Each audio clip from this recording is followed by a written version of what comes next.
nó sụt đây bằng bò kia ngàyนี้ខ្ញុំមានមួយប្រែនេះគេដែរ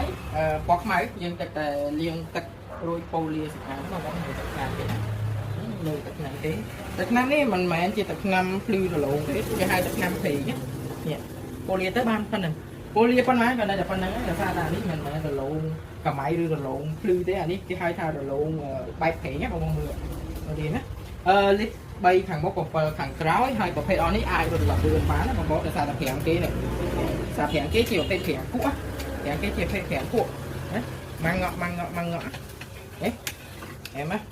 អញ្ចឹងបងណាចាប់អារម្មណ៍អាចឆាតមកយើងមាននៅក្នុងស្តុកឥឡូវនេះ5គ្រឿងរួចចេញអស់2គ្រឿងនៅសល់3គ្រឿងពណ៌ខ្មៅពណ៌សនិងពណ៌ក្រហមពណ៌ខ្មៅពណ៌សនិងពណ៌ក្រហមតម្លៃ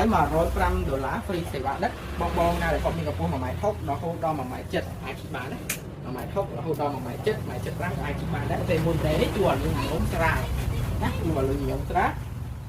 បងណាចាប់អារម្មណ៍អាចចាំណាតម្លៃតែ$105ទេ free សេវាដឹកជើង10ទឹកទៅមុខនឹងទៅនៅមានអាវ៉ាន់ផ្សេងសម្រាប់ថៃទៀតអញ្ចឹងបងណាដែលចាប់អារម្មណ៍ឆាប់ណាអរគុណច្រើនបាយបាយ